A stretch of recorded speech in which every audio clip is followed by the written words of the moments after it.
नए जागते रहो। मैं हूं आपके साथ सृष्टि पांडे।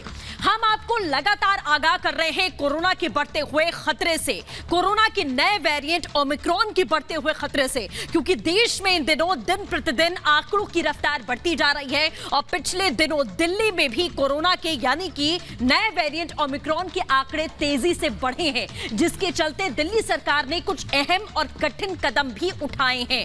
आपको बता दें कि दिल्ली में नाइट कर्फ्यू लगाया गया है, इसके साथ साथ येलो अलर्ट जारी किया गया है, जिसमें कई तरीके की पाबंदियां होंगी। तो आपका जानना जरूरी है कि येलो अलर्ट की वजह से दिल्ली में क्या खुला रहेगा, क्या बंद रहेगा। देखिए रिपोर्ट में।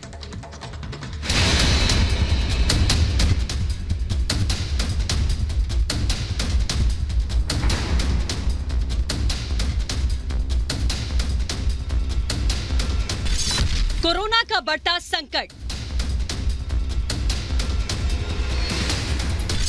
दिल्ली में येलो अलर्ट। दिल्ली में कोरोना और उसके नए वेरिएंट ओमिक्रॉन के मामले बढ़ते जा रहे हैं। कोरोना के केस पिछले 6 महीने में सबसे ज्यादा दर्ज हो रहे हैं। इसके चलते सोमवार को नाइट कर्फ्यू का ऐलान किया गया था और मंगलवार को ही दिल्ली में येलो अलर्ट जारी कर दिया गया। इसके तहत कड़ी पाबंदियां लगा दी गई, जो तत्काल प्रभाव से लागू कर दी गई हैं। दिल्ली में येलो अलर्ट, रात 10 बजे से सुबह 5 बजे तक नाइट कर्फ्यू। दिल्ली मेट्रो 50% क्षमता के साथ चलेगी। मेट्रो में खड़े होकर यात्रा करने की अनुमति नहीं रहेगी। रेस्टोरेंट, बार 50% क्षमता के साथ खुलेंगे। सिनेमा हॉल, मल्टीप्लेक्स तत्काल प्रभाव से बंद कर दिए गए हैं। स्पा, जिम, बैंकेट हॉल भी बंद कर दिए गए हैं। ऑडिटोरियम, स्पोर्ट्स कॉम्प्लेक्स भी तत्काल प्रभाव से बंद कर दिए गए हैं। दिल्ली में कोरोना और ओमिक्रॉन के मामले लगातार बढ़ रहे हैं। इसी को देखते हुए दिल्ली में येलो अलर्ट घोषित कर दिया गया है। ऐसे में दिल्ली में सख्तियां बढ़ जाएंगी। मास्क को लेकर भी लोगों को दोबारा से ये अलर्ट किया जा रहा है कि मास्क को प्रॉपर तरीके से लगाएं और भीड़ भाड़ वाले इलाकों में ना जाएं। और जिस तरीके से दिल्ली में येलो अलर्ट जारी हो गया है, ऐसे में आपको यहाँ पर हम बताना चाहेंगे कि मेट्रो में जो लोगों की संख्या है वो जो है 50% तक कर दी गई है। इसके अलावा जो रेस्टोरेंट है और बार है, उनमें भी लोगों की संख्या सिर्फ 50% तक ही रहेगी। लेकिन जो स्कूल, कॉलेजेस जो अभी तक खुले हुए थे, जो बैंक्वेट हॉल खुले हुए थे, सिनेमा हॉल्स खुले हुए थे, मल्टीप्लेक्सेस, तमाम चीज़ों को तत्काल प्रभाव से बंद कर दिया गया है, क्योंकि कोरोना के लगातार मामले बढ़ रहे हैं। ऐसे में दिल्ली वालों की सुरक्षा को देखते हुए कोरोना महामारी दोबारा ना ज़्यादा फैले, उसी के मद्देनज़र दिल्ली सरकार ने ये घोषित किया है कि दिल्ली में तुरंत रूप से येलो अलर्ट लागू कर दिया जाए। दिल्ली में येलो अलर्ट तब जारी किया जाता है जब लगातार 2 दिनों तक संक्रमण दर 0.5% तक रहती है। येलो अलर्ट के तहत में कुछ और भी नियम हैं। दिल्ली में येलो अलर्ट, स्कूल, कॉलेज, शिक्षण संस्थान और कोचिंग इंस्टीट्यूट बंद हो जाएंगे। जारी रहेगा निर्माण कार्य। खुली रहेंगी औद्योगिक इकाइयां। सैलून और ब्यूटी पार्लर खुले रहेंगे। ऑड इवन नियम के तहत में सुबह 10 बजे से रात 8 बजे तक गैर जरूरी सेवाओं या सामान वाली दुकानें और मॉल खुलेंगे। शादी समारोह, अंतिम संस्कार में सिर्फ 20 लोगों को शामिल होने की अनुमति मिलेगी। धार्मिक स्थल खुले रहेंगे, लेकिन श्रद्धालुओं की एंट्री प्रतिबंधित रहेगी। ऑटो, ई रिक्शा, टैक्सी और साइकिल रिक्शा में सिर्फ 2 यात्री को सफर करने की अनुमति होगी। कोरोना के ओमिक्रॉन वेरिएंट के मामलों में बढ़ोतरी के बीच में दिल्ली में GRAP यानी कि ग्रेडेड रिस्पांस एक्शन प्लान को लागू कर दिया गया है। दिल्ली के सीएम का कहना है कि पिछली बार के मुकाबले कोरोना से निपटने की तैयारी काफी बेहतर है। केसेस जो बढ़ रहे हैं वो मोस्टली माइल्ड केसेस हैं, एसिम्प्टोमेटिक केसेस हैं। अधिकतर केसेस में ना तो अस्पताल जाने की जरूरत पड़ रही है, ना ऑक्सीजन की ज़रूरत पड़ रही है, ना आईसीयू की ज़रूरत पड़ रही है, ना वेंटिलेटर की ज़रूरत पड़ रही है। बहुत ही माइल्ड केसेस हैं और बहुत ही एसिम्प्टोमेटिक केसेस हैं, बहुत सारे। सो घबराने की बिल्कुल भी ज़रूरत नहीं है। पहली चीज़ कि केसेस बहुत कमज़ोर हैं, माइल्ड हैं, और दूसरी चीज़ इस बार आपकी सरकार जो है और ज़्यादा 10 गुना तैयार है केसेस से निपटने के लिए। येलो अलर्ट तब जारी होता है अगर पॉजिटिविटी रेट लगातार 2 दिन 0.5% हो जाए, या फिर हफ्ते में 1500 नए केस आने लगे, या फिर अस्पतालों में औसतन 500 ऑक्सीजन बेड भरने लगे। फिलहाल दिल्ली में खतरे की घंटी बज गई है। Bureau report, Republic Bharat. वहीं आपको बता दें, कोरोना और ओमाइक्रोन पूरी दुनिया में इस वक्त कहर बरपाता हुआ नजर आ रहा है। खास तौर पर अगर अमेरिका की बात करें तो अमेरिका में औसतन 1 लाख के पार केसेस एक दिन में देखे जा रहे हैं। और सबसे बड़ी बात यह है कि ओमिक्रॉन का खतरा बच्चों पर ज्यादा मंडरा रहा है, बच्चों पर वो असर डालता हुआ नजर आ रहा है। और कोरोना के बढ़ते हुए खतरे को देखते हुए दुनिया भर में 4 दिनों में 11,000 फ्लाइट्स कैंसिल करनी पड़ी हैं। देखिए रिपोर्ट में।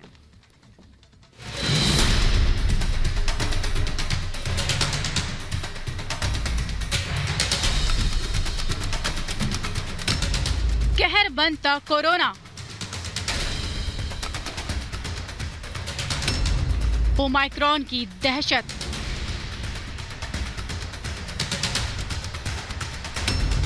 ओमाइक्रॉन की चपेट में बच्चे,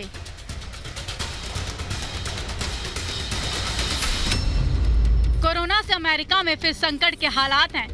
सामने ये आ रहा है कि न्यूयॉर्क और कैलिफोर्निया राज्यों में कोरोना के ओमाइक्रॉन वेरिएंट ने बच्चों पर हमला बोल दिया है।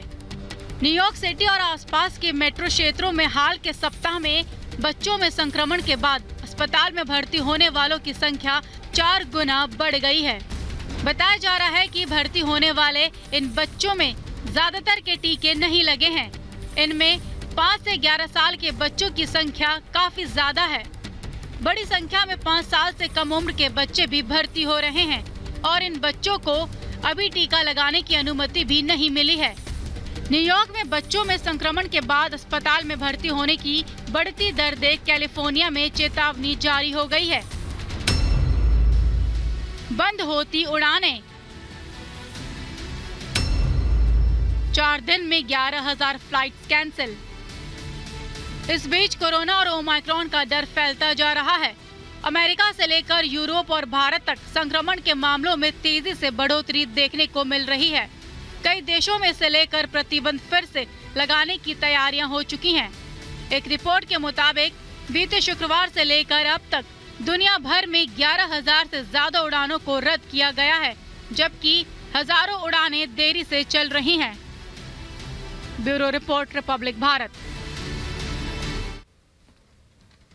अब बात करते हैं हम इत्र कारोबारी पीयूष जैन के खजाने की। कन्नौज वाले घर से 19 करोड़ का कैश बरामद किया गया है, 23 किलो सोना मिला है और इन सबको बक्से में भरकर ले जाया जा चुका है। सबसे बड़ी बात यह कि इससे पहले आपने देखा कि कानपुर वाले घर से 177 करोड़ रुपए का कैश मिला। कन्नौज वाले घर में अब भी छापेमारी जारी है, लेकिन सबसे अहम बात यह कि अधिकारी अब भी खोजबीन कर रहे हैं और क्या क्या निकलने वाला है ये आने वाला समय बताएगा। लेकिन देखिए रिपोर्ट में।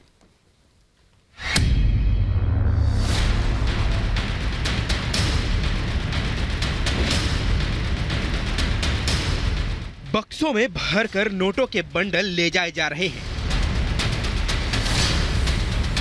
इत्र कारोबारी पीयूष जैन का खजाना कितना बड़ा है, इसका अंदाजा इस बात से लगाइए कि उसके कन्नौज वाले घर से अब तक 19 करोड़ रुपए मिल चुके हैं। करीब 23 किलो सोना मिला है।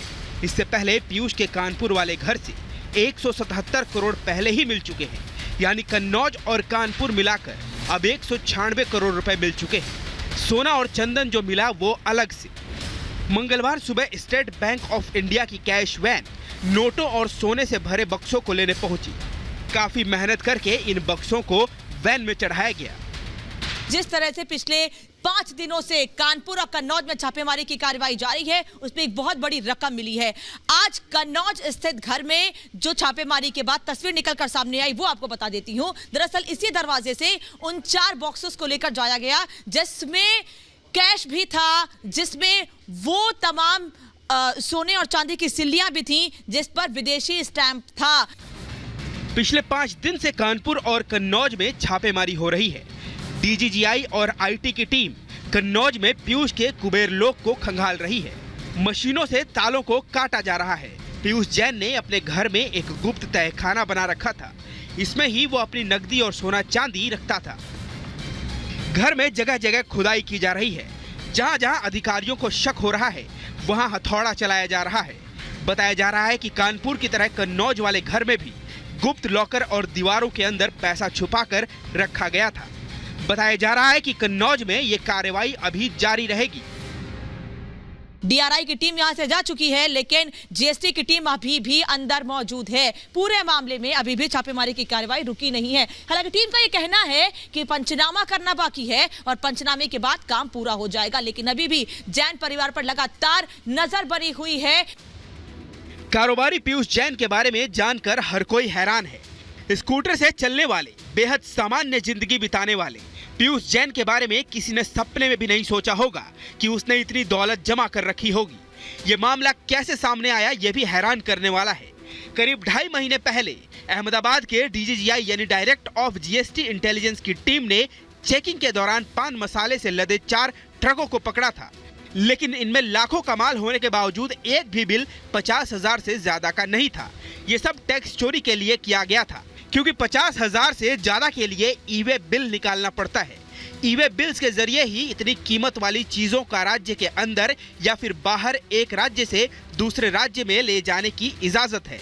जांच आगे बढ़ी तो कानपुर से तार जुड़े, क्योंकि सारा माल कानपुर से आया था और ट्रांसपोर्टर भी कानपुर का ही था, जिसका नाम है प्रवीण जैन, जो कि गणपत ट्रांसपोर्ट नाम से ट्रांसपोर्ट कंपनी चलाता है। फिलहाल डीजीजीआई और आईटी ने प्रवीण के घर पर भी छापा मारकर घर से कई दस्तावेज जब्त किए हैं।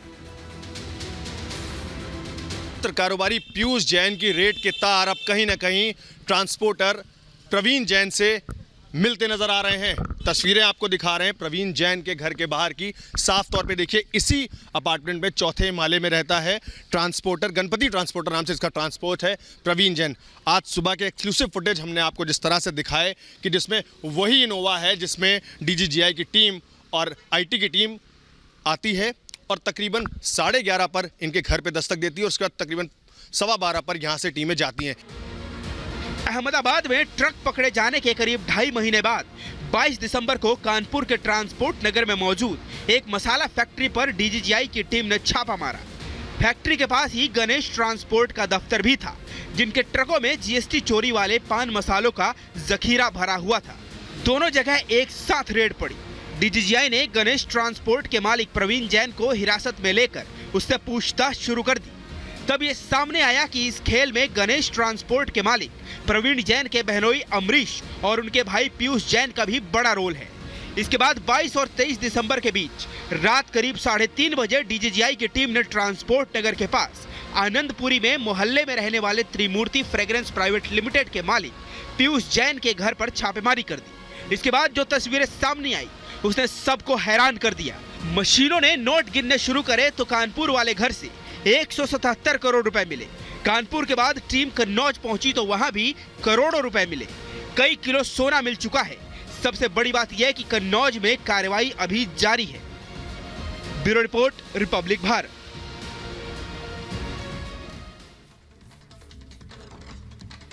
क्या अब ये पूरी तरीके से साफ हो चुका है कि पाकिस्तान के पीएम इमरान खान की कुर्सी जाने वाली है? खबर ये है कि सेना जो है वो पाकिस्तान के पीएम इमरान खान से नाराज है, लेकिन सबसे बड़ी खबर ये है कि पूर्व पीएम यानी कि नवाज शरीफ की एंट्री जल्द हो सकती है। देखिए रिपोर्ट में।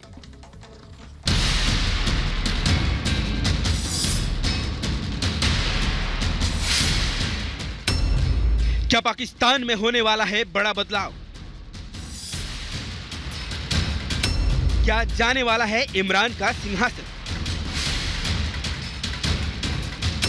क्या पाक में होगी नवाज शरीफ की वापसी? पाकिस्तान की सियासत में जो चल रहा है, कहा जा रहा है कि उसने इमरान की नींद उड़ा दी है। वैसे तो इमरान का पीएम वाला सिंहासन कई दिनों से डोल रहा है, लेकिन अब यह लगने लगा है कि जल्दी ही वो इस सिंहासन से दूर हो सकते हैं। ऐसी चर्चा हो रही है कि पाकिस्तान के मौजूदा प्रधानमंत्री इमरान खान की कुर्सी जाने वाली है। सबसे बड़ी बात यह कि इस बात की चर्चा हो रही है कि पूर्व प्रधानमंत्री नवाज शरीफ की पाकिस्तान में वापसी होने वाली है। इमरान से नाराज सेना। ये दुनिया जानती है कि पाकिस्तान में सत्ता में रहना है तो सेना को खुश रखना जरूरी है, और पिछले कुछ दिनों से सेना इमरान से नाराज बताई जा रही है। नाराजगी इतनी बढ़ चुकी है कि अब सेना ने प्रधानमंत्री की कुर्सी से इमरान खान को हटाने का मन बना लिया है।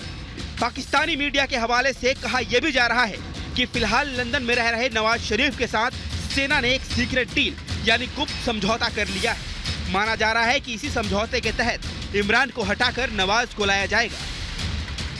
पाकिस्तानी मीडिया में चल रही खबरों के मुताबिक नए साल के महीने में ही नवाज की हो सकती है पाकिस्तान वापसी।